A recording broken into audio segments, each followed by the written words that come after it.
na nga. Kahit umuulan, syempre tumuloy pa rin ako dito sa Cherry Blossom. Yeah, so dati pangarap ko pumunta ng Japan para magpa-picture sa Cherry Blossom. Pero na-deny ako.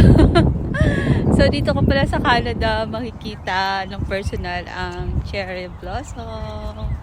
Ayan, kahit umuulan siya, umaambon ang weather, marami pa rin tao.